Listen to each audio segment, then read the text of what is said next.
Good day, Okay. everybody. I'm ready. Yes. Good day, everybody. My name is Tsetsaba Loi, Communications Officer at Safos. I'm going to give you a few house rules. For best viewing of today's webinar, please make sure that you click maximize at the upper right corner of the slide, and then restore to return to normal view. Please turn off other applications that require internet connection to avoid slow transmission and blurry vision. Audio is transmitted over the computer, so please have your speakers, headphones on, and volume turned up in order to hear. A telephone connection is not available. Questions should be submitted to the presenter during the presentation using the question section at the right side of the screen. Click on the drop down arrow, type your question, and then submit. Questions will be answered at the end of the presentation. When typing your questions, please refrain from using acronyms to allow the moderator to easily read your questions out.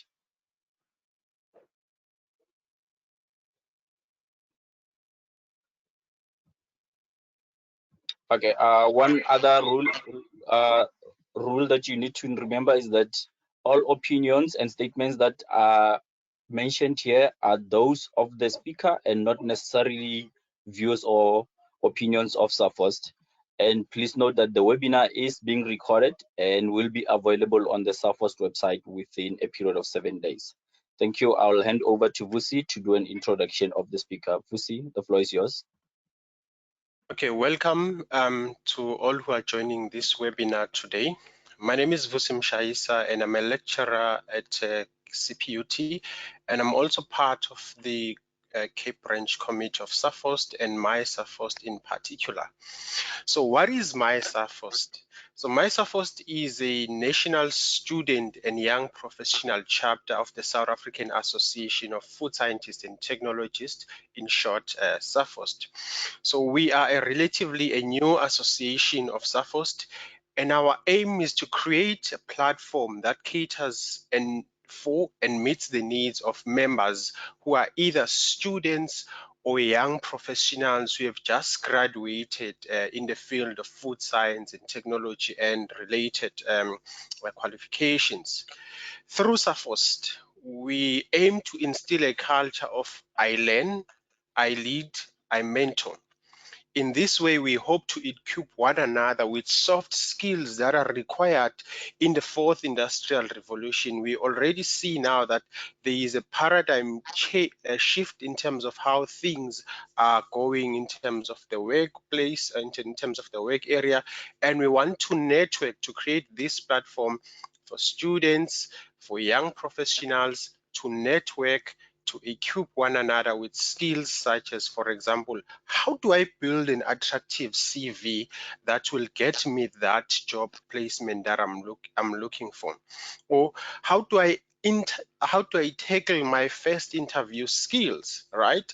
And those are the questions that people normally have amongst us. So as I mentioned, we are a relatively new association, and we are in the beginning phases. And so we want to build this organization, and we hope that some of you are going to join us in equipping one another, in helping one another as students, also as young professionals. So there's plenty of opportunities for you also to volunteer and also to get involved.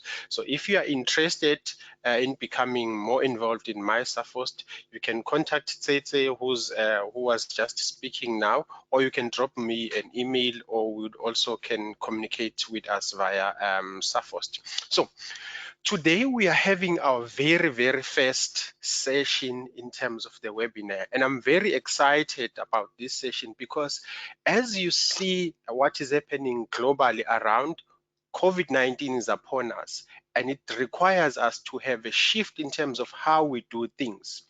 And when I was speaking to students and also colleagues, we realized that a lot of students are going through a lot in this period. Some people are stressed, some people have financial difficulties, some people are not able to cope. So we thought, as MISA first, let us take the first initiative to reach to the students. And so today we've organized our first webinar. I'm going to introduce the speaker now, Mr. Pretorius. Mr. Pretorius has agreed to share his experiences with us. So who's the speaker? It's Dirk J Pretorius. He is a registered Industrial-Organisational Psychologist, IOP, with the Health Professional Council of South Africa, a Society for Industrial Organizational Psychology in South Africa, and the South African Medical Legal Association. So this speaker, or this gentleman, holds an MCOM in Industrial Organizational Psychology from Stellenbosch University, and he is also a member of an international Golden Key Society. After spending some time as an employee in the corporate sector at some of the well-organized JSE-listed multinational enterprises, he decided to start his own consultancy. And this is where I want to highlight. We also want to equip you in the future to be able to start your own organizations, right? So Psycho is his own baby, and his portfolio of clientele includes public and private sector enterprises. The list goes on and on. So without any further waste of time, I'm going to give to Mr. Dirk to start with the webinar. Thank you very much. Enjoy the webinar.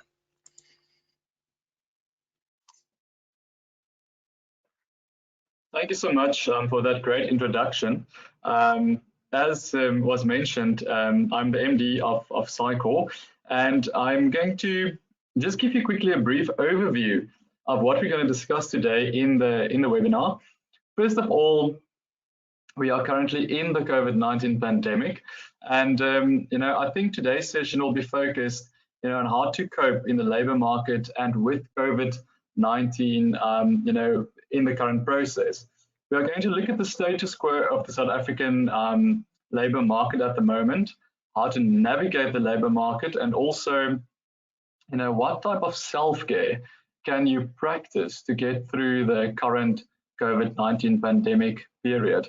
And also, more practical, how do I find work, during this COVID-19 period? We're also going to address just a few motivational factors, reflect, and there will be a Q&A at the end. And I'm happy to answer any questions. So I think as we go along, as I talk, you guys are welcome to start drafting your questions, and I'm happy to answer them at the end. And it can be, anything that you would like to discuss within the parameters of this topic today. So first of all, as mentioned, Industrial-Organisational Psychologists, we monitor the individual, the group, and the organization, the workplace itself, and we use that research in order to optimize companies or individuals in their work.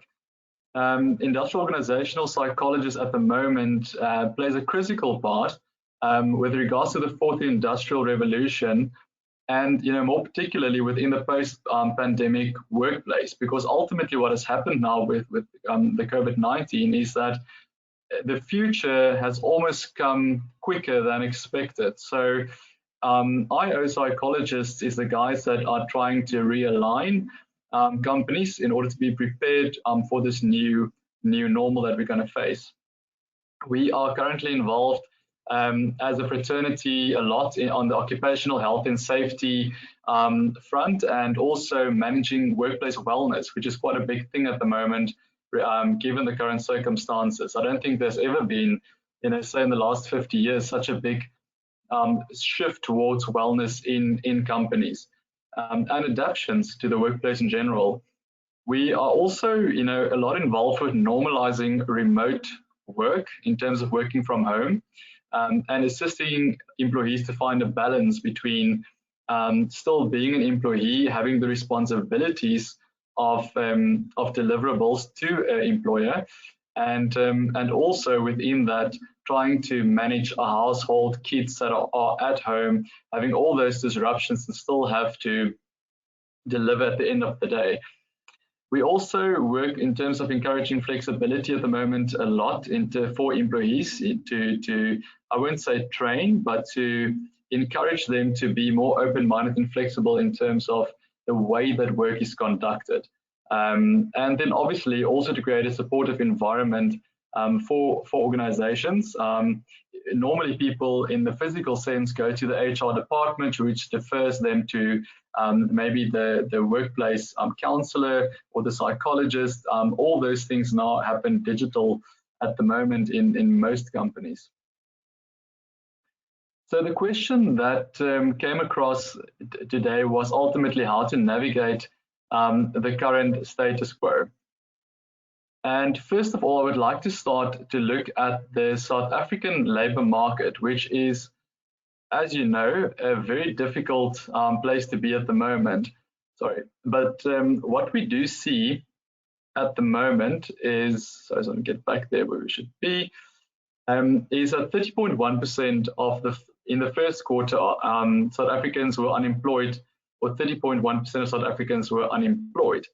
Now, according to the trading econometric models, looking forward, we see that the unemployment rate is set to increase to 34% in the next 12 months, and in the longer term, it's going to increase to 34.3 by next year and 34.6 by 2022. Now, that does not paint a very good picture in terms of our traditional labour market and the way that we go about finding work. But in terms of those that are employed, among the young people, graduate qualifications clearly improve your chances of being employed, as only 33% of graduates are unemployed, which means that those that have qualified in the field, 67% of those are employed given the latest statistics in the market. But this is still shockingly very high figures, but it's less than the rest of the public between the age of 15 and 24, of which 56% is currently unemployed, which is really a high percentage for any country.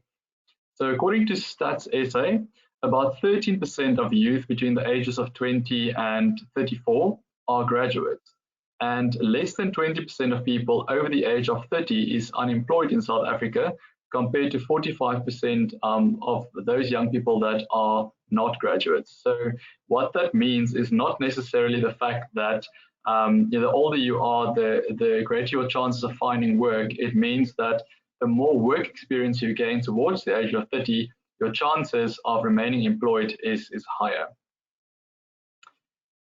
If we look at the reasons for the current unemployment in South Africa, the global financial crisis of 2008 had a very big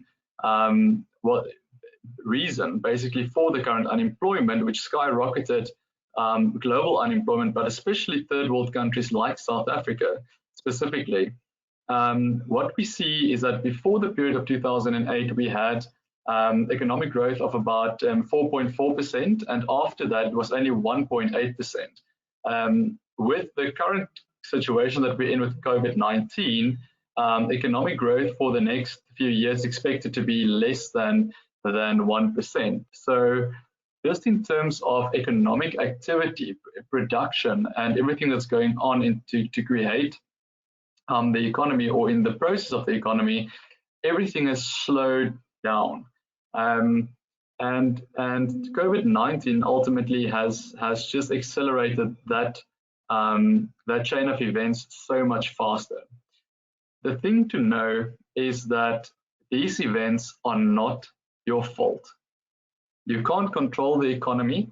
You can't control what sectors survive, what sectors doesn't survive.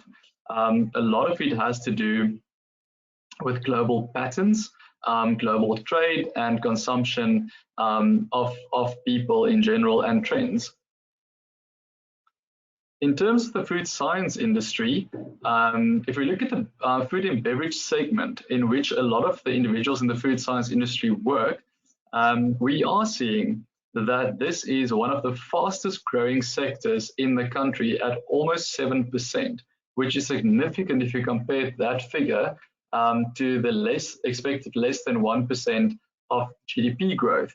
So the good thing is to know that you are employed or working or want to work in a sector that has a strong growth pattern at the moment. In terms of growth going forward, there is definitely an upward trajectory in terms of the industry itself. So it is expected to grow to 13.7% by 2024. So apart from that, if we look at the analyst opinion currently at the food and beverage sector, it is definitely one of the fast growing sectors, and what has accelerated that growth is e-commerce. E-commerce has made a very big difference in terms of how we are trading goods in terms of food and beverages, but also in terms of perishable goods and the challenges in the chain of selling these goods. Again, a lot of opportunity in the field for further development in terms of that chain of sale. In terms of the current food market size in South Africa, it's 2018 it was valued at 2.7 billion rand, and it is expected to grow to 4.9 billion by 2026. So again, highlighting that it is an extremely fast growing sector, an important sector for the country. But the real question is, given all of that labor market statistical data, which is not necessarily positive if you look simply at GDP, how do you navigate the labor market in terms of finding work or finding at least an opportunity for an interview within the labor market? I think the first thing is to be proud of the fact that you are qualified in your field, number one, and you're part of only 13% of youth in the country that make up that cohort. In terms of finding employment, you are seeking employment in one of the fastest growing and robust sectors in the South African market. That is also very positive. If you have no work experience, it is very important to obtain any work experience. The focus initially should be when you start out with your career or after you've graduated, not necessarily immediately to apply your academic skill set in the specific sector that you want to work, but it is also, and more importantly so, to demonstrate to anybody that wants to hire you your discipline, tenacity, and grit to work. And that is something that is sometimes lacking of many CVs that I see and people that I consult with. The other thing to note is that, yes, the labor market is a challenging place at the moment, but it is temporary. We have been through an extreme amount of world events, world wars. We had the Spanish flu. We had the HIV pandemic a few years ago. So these things, they come and go. I think it was only yesterday that Russia announced that they do have a vaccine for COVID-19 that they're currently working on. I think we are yet to see how effective it will be, but the current trend in terms of people out there trying to get through this, trying to find a solution, is definitely working non-stop, and that is a very positive sign in terms of the labor market at the moment and the effect that that will have on the labor market going forward. In terms of research, when you want to apply for work, it's very important that you seek work in industries that have that is in active hiring mode. That will be your growing industries, of which the food and beverage sector is one of them. Also, the local market is very challenging at the moment, and I would encourage people, anyone that's seeking work, to also think about remote freelance jobs globally. There is a lot of opportunity, and the thing about the gig economy is becoming real. During the opening, the fourth industrial revolution was mentioned. It is really starting to take effect in the labor market, and it's really time to start opening yourself and your mind for these new ways of working. So we are seeing patterns that is moving rapidly in terms of the traditional model of graduating, writing a CV, applying for a specific job, that this is changing quite significantly as we move along at the moment in the global context. Then something that is extremely important especially when you start out with finding work, is to create a job hunting system for success for yourself. What does that mean? I'm going to give you a few practical solutions that you can utilize for this, but the important thing is, yes, you are trying to find work, but one should remember that if you can't measure it, you can't manage it. And that is something that is extremely important. So what stands out for me is the fact that you should set goals of what you are trying to achieve with certain job applications. It's very important also to limit your job searches, limit in the sense that don't do too much and become disheartened in the process of trying to find work. So if you can tell yourself, I'm going to only spend 2 to 4 hours per day or 40 minutes or whatever to find work, that is something that I would really encourage you to do. So limit the time that you spend on finding work. Make self-care a priority. We're going to get to that a bit later, but it's very important within this process to take care of yourself, because it can be very disheartening and can have a domino effect towards depression, anxiety for not finding work, and just create a lot of stresses for you in that process, which is understandable if you are trying to find work. But I want to come back to creating a job hunting system. Something that I encourage people and young students to do especially is, when you are applying for work, it is extremely important that you keep an Excel spreadsheet for yourself.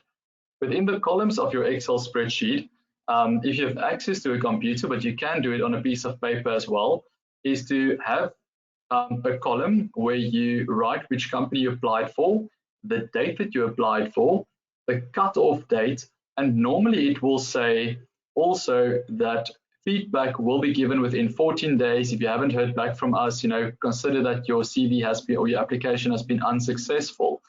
It's very important that you know what that date is. So once that 14 days or 30 days has passed, that you can take it off your list of an application.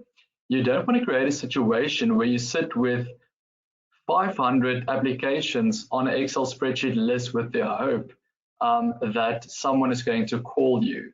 Believe me, if that application date is expired, or that 14 days after that, the chance of them phoning you is extremely little. So be mindful about having a list of hope that is not active any longer. Then in terms of your talents, it's very important that during this period that you tap into all your talents. Your first job that you have might not be in aligned to or in the industry that you studied, and that is quite important to know. So again, I'm coming back to the gig economy, and I'm coming back to any job if you don't have any work experience. So the main thing that you want to demonstrate in terms of tapping your talents is that if you are maybe like to groom animals, I would suggest that you go around in your neighborhood and for 10 Rand or for free, that you try to groom someone's dog or cat, or if you like dogs, you can actually go and do dog walks with them and build up a CV at least of doing something. That is extremely important. If you're an excellent cook or a baker, that is also something you can get involved with.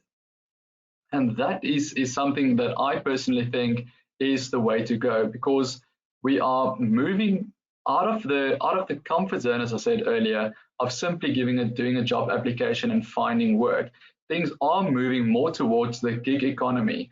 And the gig economy, simply, it's like a band. They always use the example of a music band that gets a gig in order to go and perform.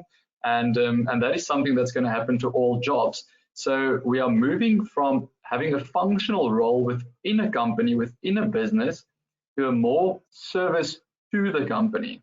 And companies in future don't necessarily want the hassle of having employees and a payroll and managing these employees and keeping them healthy and worrying about labor relations and everything that goes with that. It's much easier to pick up the telephone, to give an instruction to somebody that's within the gig economy, and they deliver that service to the company or the product. Write me a policy, write me a contract, do an analysis for us on a product or whatever it can be, and write a report on that, instead of having to provide you with a desk, a chair, a nice office environment, a parking space, all those things. So the labor market is definitely shifting to a more service-orientated approach of your skill set. So you need to be able to work in two silos. The one is going to try to find traditional work, a functional role within a business, and the other one is to be able to deliver a service to your industry that you have experience in or are qualified in. So that is just something else to take to think about when you apply for work. Then in terms of yourself, I think something that has come up more and more and more in the larger global sphere is the opportunity and the potential for you to create your own personal website.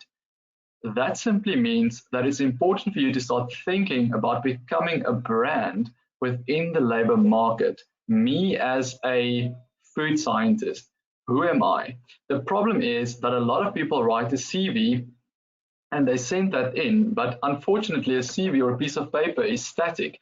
It can't move. You can't update it once it's on the desk of the HR manager or the recruiter as an agent perhaps for the company. So what I always tell people is websites has become a very inexpensive thing to do. Wix.com, Afios, most of you probably have seen the ads of these sites where you yourself go and build your own website. It takes you a few hours. It took me many years ago about 2 days, but I use Afios. I've used them for about the last 10 years almost, and it's quite easy to build quite let's say a standard website of who you want to be. And I just want to quickly to demonstrate that, show you an example of such a website. So if we look, for instance, here is a lady by the name of Amanda. Now, Amanda simply is telling the world who she is. So it's a bit of a welcoming page. She's introducing them to what she does. Then she's got all her YouTube videos that she's making on certain topics. She's advertising that. She's got a gallery, she's got a shop, and that is important to start thinking in the direction of becoming your own brand, becoming a service provider too. If you're not at that stage yet, just having a web page where you put on who you follow, what your interests are. People want to know more about you. So it's important that you are selling a value proposition to them that they want to buy.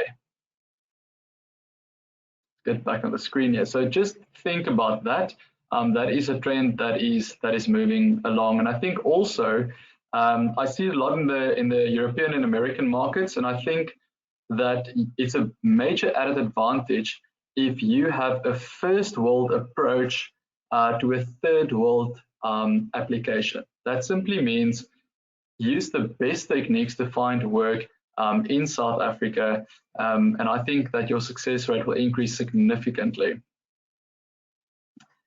Further to navigating the labor market, just a few tools. I think challenges and problems that I see with the traditional way of CVs is that people still think that CVs is something that you send into an application and that it is analyzed and read by a human being. That is true for maybe 25% of the market if you look at the population that applies, I mean everyone that applies.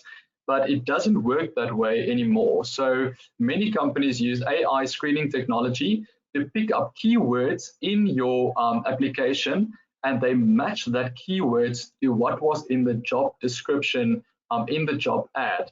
So for instance, if the job ad says part of the requirements is that you need to be an excellent cake decorator, and your CV says I'm an excellent baker, those two things are not going to connect. So ultimately, if you are compiling a CV for any job, remember that every single CV must be tailored for that job. You must use the same wording as the company.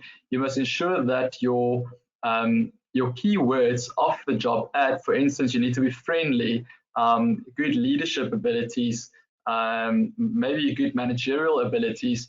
All those things must be in your CV, those words. If it's not in your words, the computer system and the AI screening is not going to select or shortlist your CV because those words are absent. So yes, it has become that sensitive, and it's really a good idea when you use or create CV to tailor it to the audience that you are applying for. Then in terms of other stuff that you have to know is that your LinkedIn profile, if you don't have one, please create one. It's extremely important, especially today, to be updated on all the social media profiles. And it's very important that all those social media profiles should be cleaned up. I get sometimes absolute excellent CVs, but the minute I go to Facebook or to LinkedIn or any of those things, there's just too many gaps, things doesn't correspond. And again, I think the difference between your Facebook and a professional personal website is that Facebook is for your social life, and that is important. But I would rather have a place where I direct the recruiter to say, look, here is my active professional life. It doesn't mean you have to hide one from the other because it's still you, but just be mindful that recruiters do dig into your social media profiles and then make sure that there is a consistency and you're not trying to portray someone that you are not. So that is something that has become a problem in the last few years for recruiters. Then also the testimonials. The testimonials is something that is extremely valuable, whether it's from a teacher, a lecturer, a former employer. Those things do give some kind of testimony to who you are. Again, if you are new to the labor market, it's very important that it doesn't necessarily have to testify how good you are doing the work of a researcher or a scientist or a food scientist or a quality controller. Companies also look at other elements like your resilience, your discipline to work. And if those things can be highlighted with a testimonial, especially in the beginning of your career, it's got a lot of power. So get testimonials if you don't have them. It's as simple as emailing a lecturer or phoning a former employer and asking them to give you some kind of testimonial or reference about how they experienced you as an employee. Then be comfortable with in-person and online interviews. That has obviously been put on the forefront like we're doing today. I'm not still very comfortable always with online interviews or Zoom sessions or anything that is more digital of nature. I think as someone that does training and development and recruitment and all those things, I tend to feed from the audience. So that has been lost in this process of doing things through Zoom and other online platforms. So that is something in my mind that I think that we should really try to master. The whole thing about our the online culture movement of work and everything that we do. It is a very efficient process if it's done correctly.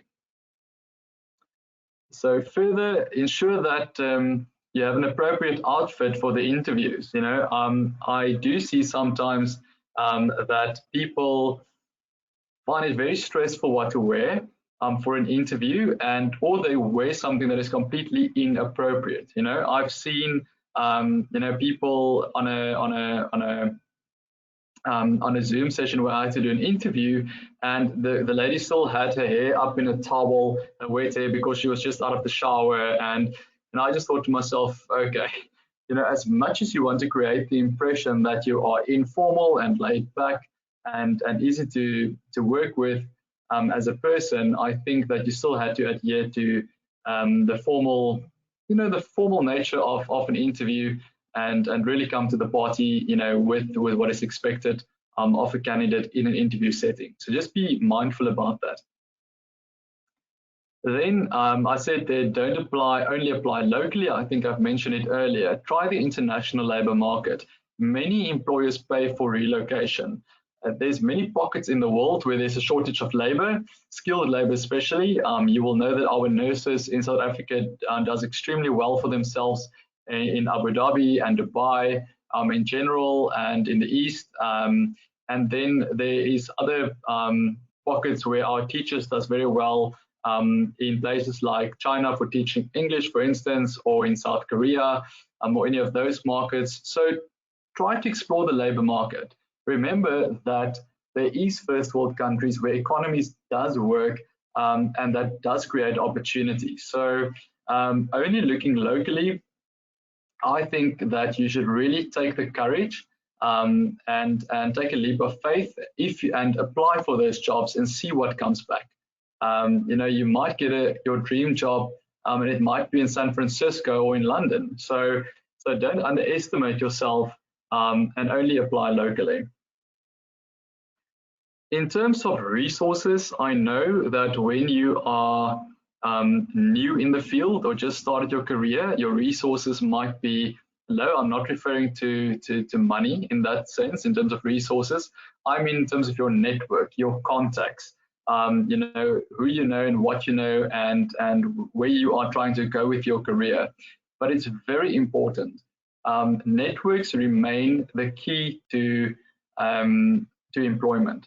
There's, I think, more people that find jobs every single day using their network of a personal referral than through sending in a CV and trying to wait for feedback. So I would encourage you to put out the word in your community, in your family, amongst your friends parents and their community that you are looking for work, within a specific sector, and really try to use that avenue as effectively as possible. But network, that is extremely important. The fact that you're part of my SAFOS and it is really important to keep building on this foundation going forward, with your career. I myself belong to about 3 or 4 of similar industry platforms, and the value is immense, not only about learning from my colleagues, but also in general from just getting and to seeing what other people do and how they experience the industry. So if you're an active student, COVID-19 can obviously present with significant stresses. I think as students, we are under a lot of strain and stress, and I think that I see a lot of students that are suffering at the moment due to all these changes that has happened.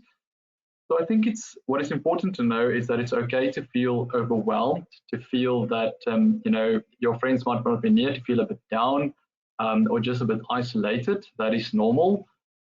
But what is important for any student and any young person, I would say, is to remain disciplined in your routines. A routine is something that really will get you out of the bed in the morning, make your first cup of coffee, and just get going every single day. That is important, to get up and to get going. Whatever you do, whether it's studying or going to work or whether, just have some kind of purpose to get up to. It can be chores, it can be anything that you feel is important at this stage of your life or that you're busy with. The most important thing, I think, is to practice good sleep hygiene. Don't sleep too much, get your 6 to 8 hours daily. And I think as long as you can maintain that, that will be a very big booster for your system. Then also connect with others. It's so important. So your friends, your colleagues, family, the biggest challenge I think that most people experience at the moment is the feeling of connectedness with friends and the absence of being able to go for a quick coffee or a quick visit, or having them on campus or in class. That is extremely difficult. So I would really encourage you to connect via your social medias, via Zoom, via Google Chat, anything that you can do. Try to connect with them as regularly as possible. I've scheduled in the beginning of lockdown with my friends an hour, at least a different person every single day, and I was looking forward so much to that hour from 7 till 8 in the evening, just to talk to somebody, because it's important. We are social mammals, and we need that connectedness with our friends. In terms of exercise, also extremely important at any intensity. So I would encourage you to take a break, whether you're a student, whether you're working, and just go and take a walk if you like running, if you like doing sport. Obviously, I think we are a bit limited to any group activities, but in terms of doing something independently, do continue with that as far as possible. And reach out if you are struggling. I think too many people at the moment are suffering in silence. They are overwhelmed, they don't feel like getting up, but the most important thing is asking for help is a courageous act. It's not weakness. Ultimately, the person that asks for help wants to create a better day for tomorrow. They want to improve themselves, and that is extremely important to remember. It's not a sign of weakness, it's a sign of courage. In terms of the tools that you can use, there is mental health facilities and career guidance offices on many campuses if you're a student. Companies also have a lot of facilities in terms at the moment, especially for mental well-being. And I'm working for some of the companies on some of those platforms. And then in terms of connecting, use, like I said, your Zoom, your Skypes, and your Google Chats to make contact with those people. A lot of psychologists at the moment, use those platforms to chat to people and to see if they can help in that regard. Many people tell me also that they don't have Wi-Fi. Wi-Fi is a big problem for many people in order to access all these different options. But I think it's important to map out the free Wi-Fi hotspots in your area. If you go to Google and you put in, for instance, free Wi-Fi hotspots Cape Town, it gives you a complete map of where all the free Wi-Fi hotspots is. And I think campuses can help with that as well. If you have access to campus for any amount of time, or you can arrange that, to download information for yourself or to use that time to speak to somebody. If you need to do that. And also find a support group. A support group doesn't necessarily have to be a mental well-being support group. It can also be a friend that you go and walk with. It can be family. It can be your neighbor. Someone that you can reach out to and discuss your challenges with, that you trust to discuss your challenges with during this COVID-19 period. Then there's also pharmacological support. So if you are really suffering, I would encourage you to reach out to a psychologist that can refer you to a psychiatrist to get medication if that is required. Don't continue to suffer. I see that a lot, that when people eventually do get to that point, they always tell me, I should have done this 5 years ago, I should have done this 2 years ago, I feel like a new person. So remember that option is available also. Then just another place that you can maybe get some guidance is from lecturers if they're available, and student bodies. Student bodies are there to look after students and student interests, and I think that that will also be a great resource to contact if you feel overwhelmed. And then something in our generation that is extremely, I think, positive, but have a very big negative element to it, a dark side, is be careful of social media if you're isolated.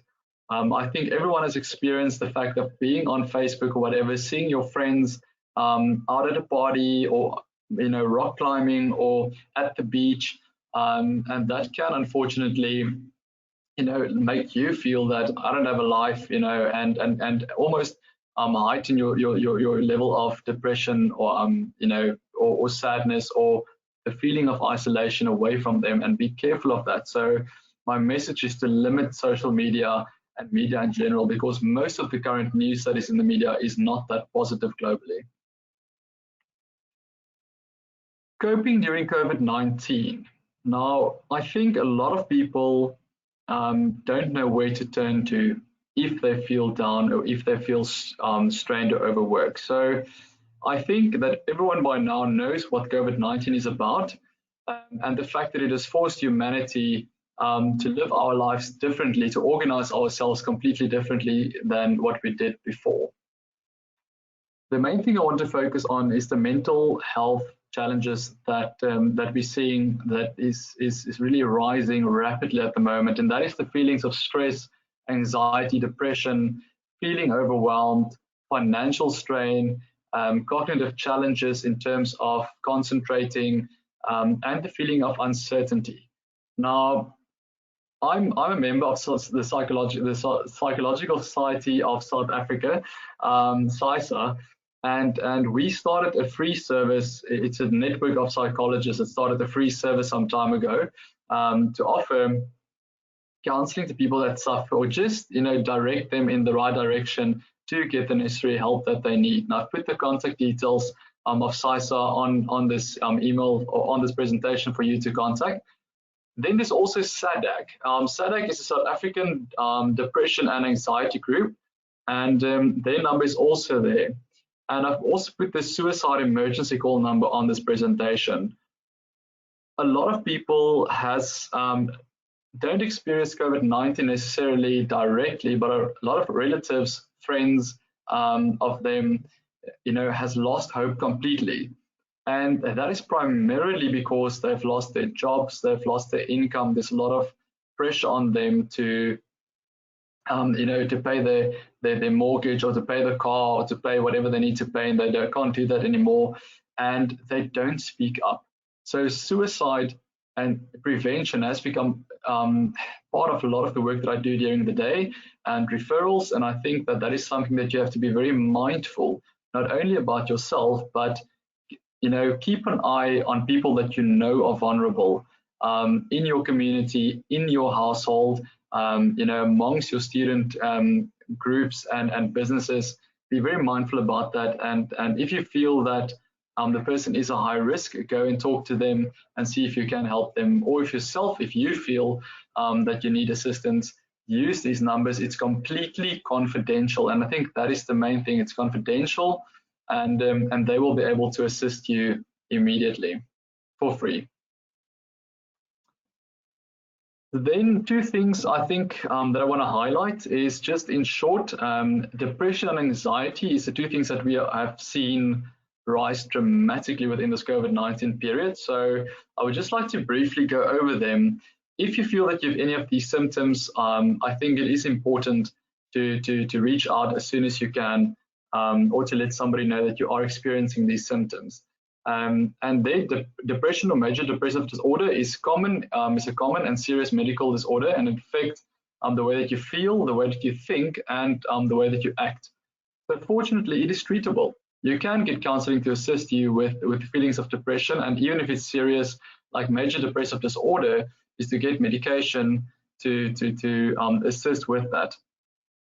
Ultimately, it's the feeling of sadness or loss of interest in what you have done in the past, stuff that you have enjoyed, and it can lead to a variety of emotions, but ultimately decrease the person's ability to function at work and home among some of the symptoms.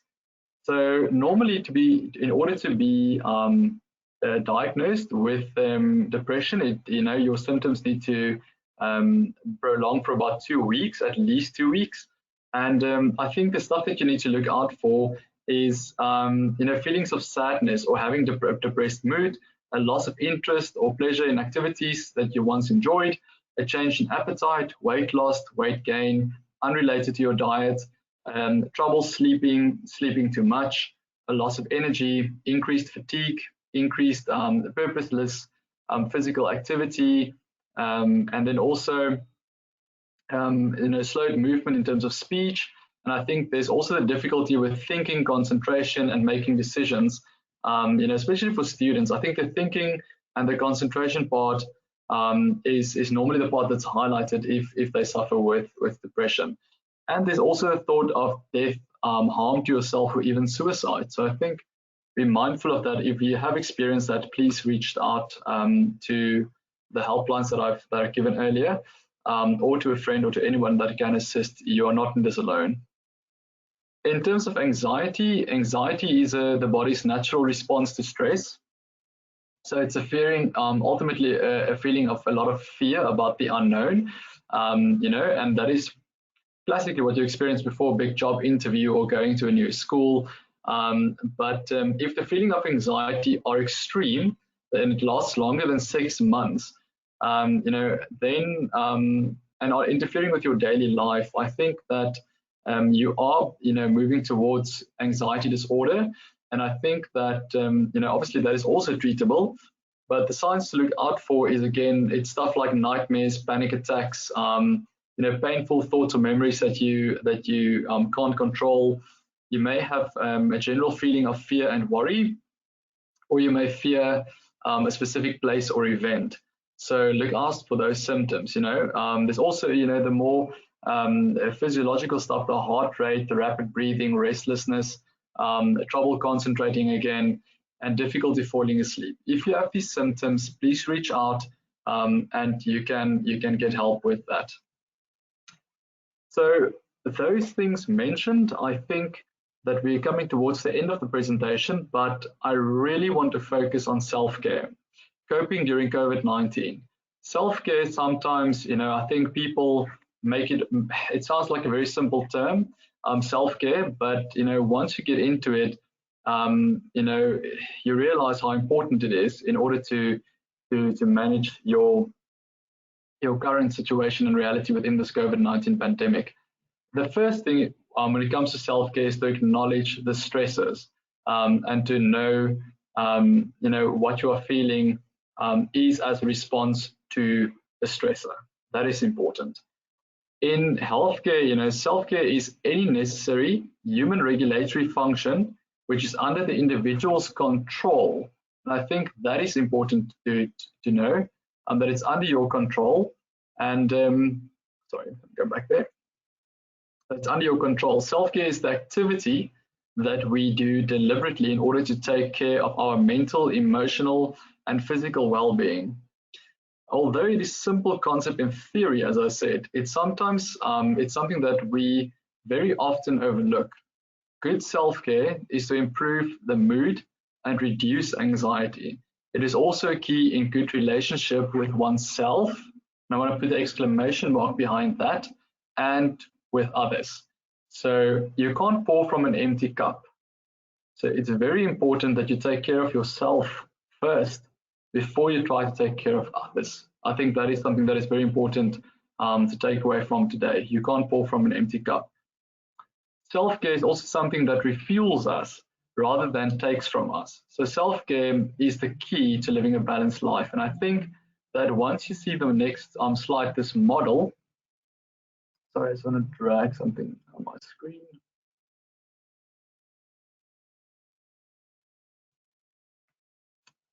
Okay, so I'm going to go through the model with you guys. So you will see the self-care model has a physical component, emotional, and mental.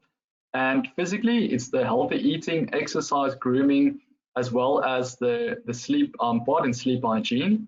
Emotionally, it's building a support system. And like I said, ask a friend for help or anybody. Do something you like, and whether that's exercise, cooking, whatever it may be. Do something that you like that makes you feel better once you've accomplished that task. Or pursue a dream. Now, pursue a dream can be a bit difficult because our dreams do differ from person to person. But if your dream is to learn Spanish, try to enroll for an online class in Spanish and see if you can see that through on your own time. Then on the mental side, I think this is where most people at the moment are struggling. It's the stress, and am I managing my stress? Mood, am I managing my mood? Balancing obligations, especially for those that are at work, trying to work from home, have to manage the kids can't go to school. So those things are extremely important to keep in mind when you're trying to pursue and balance your obligations. And then disengagement with negative relationships. I've mentioned previously, media and social media it also comes to, relationship with other people directly. So I think if you can use this model every single day and you can tick off that I've taken care of my physical self, I've taken care of my emotional self, and I've taken care of my mental well-being, then you'll be able to navigate COVID-19 quite successfully.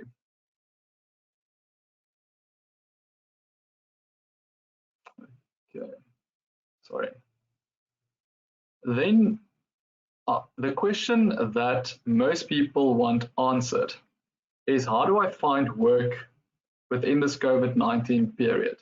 I've mentioned a lot of approaches to finding work earlier, and you can again go through the slides that I've presented.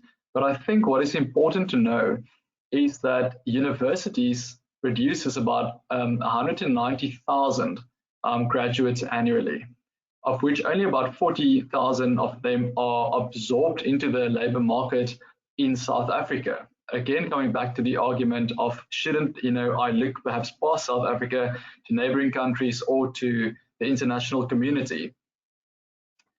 Then students also need to realize, if you are a student at the moment, that your journey in the job market starts at the bottom. So many people have unrealistic expectations as a student of what's going to happen once I get my qualification, because I've worked so hard now and I have this piece of paper. Yes, you have academic skills, but remember that you are competing against a lot of people with experience in the field. That is not to discourage you from applying. That is just something to be very mindful of. So what is your value proposition? I think if you are an active student at the moment and you're maybe a first year or a second year, start building your profile, start getting that work experience, not necessarily in your field, but the fact is try to demonstrate on your CV that, look, I've been a dog walker for 4 years, or I've been cooking for my elderly neighbor for the past 10 years, or whatever it may be, that is experience on your CV, and get the testimonials from the people that you assisted, whether it's babysitting or anything like that. It is extremely important to have at least something on your CV that can give it a bit of a boost. A lot of employers are looking for graduates fresh out of varsity, but I think 88% of them wants people with experience to hit the ground running. And I think that is something that is important to realize in this especially competitive market at the moment. In terms of CVs, people always ask me about how many CVs should I send out. My answer is very simple. You should be able to send out, because we are in a crisis at the moment, and because you want to cover as much track as possible with your CVs, at least 10 to 20 CVs per month, and they must be tailored. You can't have a generic CV that you send out to everybody. So when you take the time, make sure that the CV that goes out has the keywords that's in the advertisement of the job description that they're looking for, and really cover as much track as possible. Send it off to China, send it off to Dubai, send it off to America. See what happens. We are on a global platform, on an online global platform. See what you can do with that.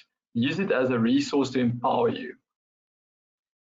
Then don't expect instantly to walk into a well-paying job post-graduation. I think that is also a big illusion of many people. I've heard students getting a job, at a very low pay, and they're so excited, and then within 2 weeks they've left because they feel now that they are not being paid enough. Within the first few years of your career, it's normal to feel that you are not being paid enough.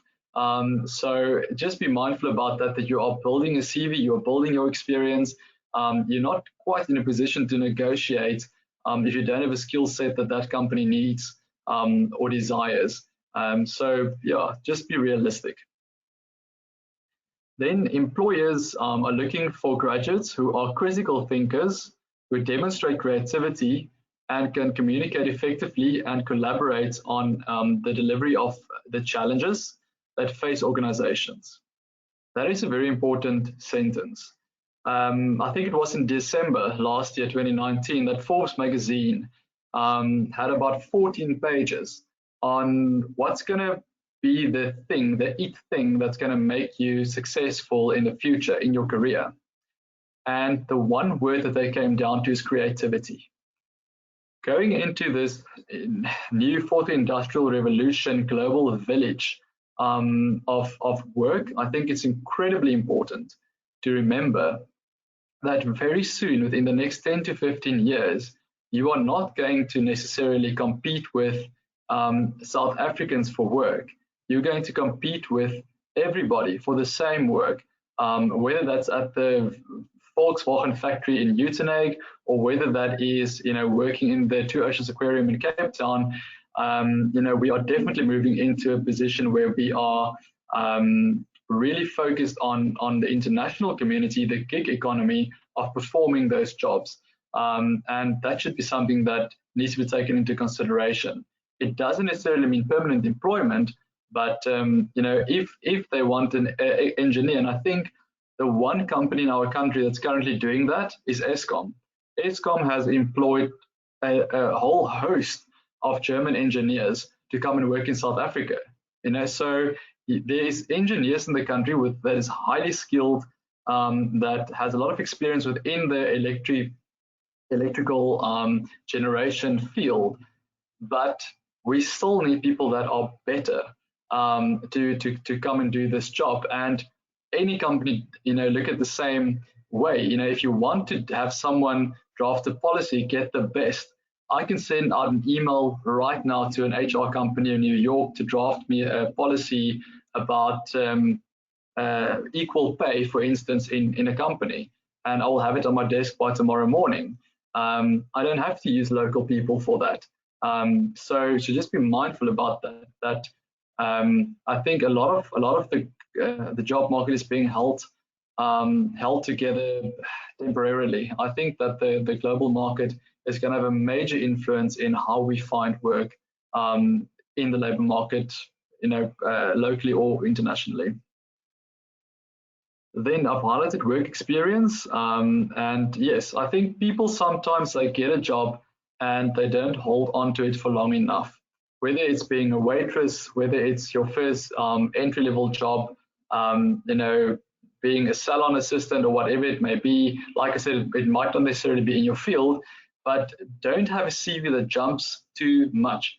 If you had a contract position, make sure that you state that in your CV that I've worked 2 weeks as a waitress because my contract was only 2 weeks, or so that it is put out there that they don't think that you are jumping from one job to another, because employers is very scared that you're going to do the same to them. They're going to basically spend all this money training you up and employing you and giving you a desk, and then 4 months later you're going to be out of that for the next best thing. So just be mindful of your CV and the message that it sends.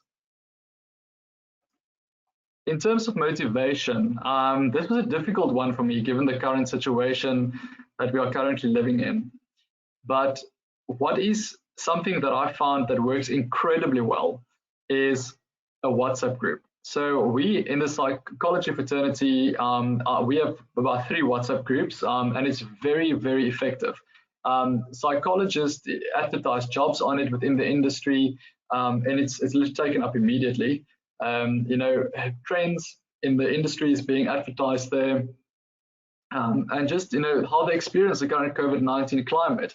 And that is something that I would encourage you guys to do as soon as possible. They have a WhatsApp group where everyone can collaborate, but with very set rules. So on our WhatsApp group, you're not allowed to talk about politics or religion or anything that can divide us. It's all about what can bring us together and make us stronger as a group of people that are interested in furthering our own careers and our own knowledge in the field. And I think that it's something that I've really enjoyed to see what other people are doing in the country. We've got 2 psychologists from Canada to see how they look globally to South Africa and what we are doing. And that is something that I found very, very interesting sometimes to hear their views on, as psychologists, how they think that we can adapt, or some of our skills that they like to implement that side. So you can have quite a far-reaching audience with something like a WhatsApp group. Then schedule catch-up sessions. It is extremely important that you have something to look out for. And a lot of this COVID-19 has isolated us as humans, and I personally do that. I schedule, coffees with friends. Sometimes if they're far, it's a digital coffee. The economy is opening up a bit. I've gone to about 4 restaurants in the past month or so with friends for coffee, and I think that has been an amazing experience. It's like seeing them for the first time sometimes, it feels. So I would really encourage to schedule catch-up sessions with your friends or colleagues. Then what to remember is loneliness is linked to higher rates of depression and anxiety. Depression and anxiety have both been linked to structural degeneration of the hippocampus and the prefrontal cortex.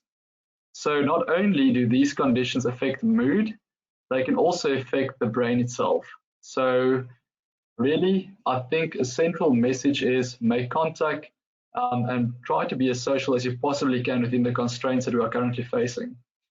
And as I said earlier, humans are social mammals. We need to interact with each other. And as a society, we tend to organize ourselves in communities. Now, we have constraints in the sense that we can't always physically meet people in our communities, but be creative, use your online platforms, your phone calls, and create a community that you can engage with as we go along. Remember, it's not permanent, and that is something to also keep in mind. Then I think what is important is that you are not alone. We are all in this together around the world. And according to the World Economic Forum, the fact that billions of people around the world are in some kind of a lockdown situation means that we are facing possibly the largest psychological experiment in history. And that is something that is, I think we're going to see a lot of articles written on in all the industries in the future. Finally, I think to reflect on, first of all, I really want to encourage you with your own website, your CV, applying for work, who you are in your work, who you are as a student, to identify your sphere of control within that. Yes, your CV and the amount of applications that you send out, that is within your sphere of control. You can control it. Is it, I'm going to send out 1 this month or 10? On the other side, you must also be very mindful of what is out of your control and how that might raise anxiety in the fact of the poor job market, COVID-19, all those elements. You should know what is in your control to change and what is not. If that is out of your control is causing you anxiety, it's time to start managing that anxiety in a realistic way. If we consider what you can change, I think it's important to know what in your circumstances, your behavior, your attitude, your influences, how you are being influenced and how you influence others, and response to certain events, and your self-care. Self-care, again, the important one that I've highlighted for you and how to go about that.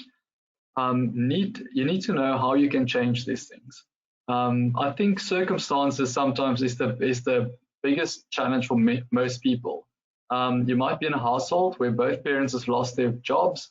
You might be a student that are living with a friend because your family might live very far. You don't have access to campus or a res or your community, and that can make things very difficult. Behaviors and attitudes, like I said, try to get up in the morning. Try to motivate yourself to do at least something that you can feel proud of for that day, or a sense of accomplishment. It's very important. And I think, so that is more on the personal side. With the CVs and the job applications in the job market, I think it's important to know what your aim is. And I would encourage everybody to take literally a white piece of paper, to start at the one end in terms of where are you at the moment? Am I a student? Is it my first year of work? Am I an intern?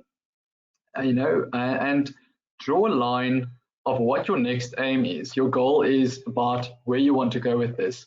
In between every centimeter, or at least 2 centimeters of that line, you have to create action steps for yourself, how you're going to get there. Now, a lot of times, many people first have to change themselves.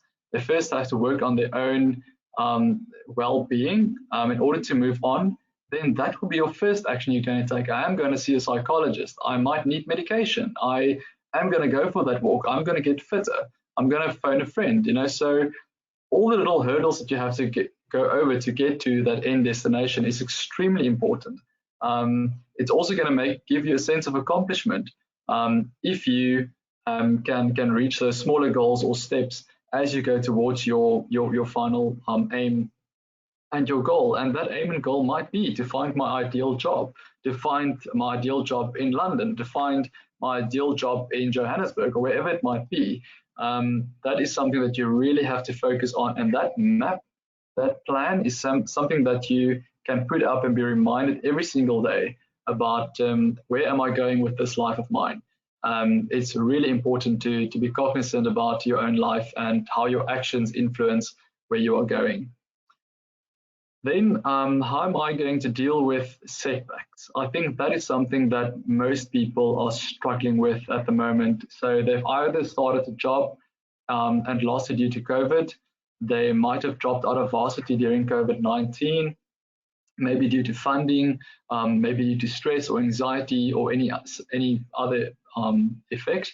And I think the question is, where you are now, you might be in a very safe space, but should you lose your current job, should you fail in your studies, what is my plan B? And that I'm going to leave you with to go and think about, because it is extremely important to have a plan B. Then in terms of expectations, there is so many people that cross my desk every single day that have unrealistic expectations. And I really want to encourage you to have a reality check with yourself. You've heard about the labor market. You've heard about the fact that you are currently in one of the fastest growing sectors in the country, and that it's just going to almost double in the next few years. Is it realistic to have an expectation to find work in that sector given those figures? Yes. If we look at the current situation in terms of the GDP growth, we should also be mindful that the economy is growing very slow. So just be mindful about those things that are, moving out of your control, and look at the things that you can control within that process. And what is within your control and what is out of your control, use that to know how to to manage the anxiety that you're currently feeling during this COVID-19 period. I am ready for question and answers. So I'm happy to switch over to that. Okay, thank you very much, Mr. Pretorius, for that empowering session. I have a few questions here. I'm just going to go straight to them.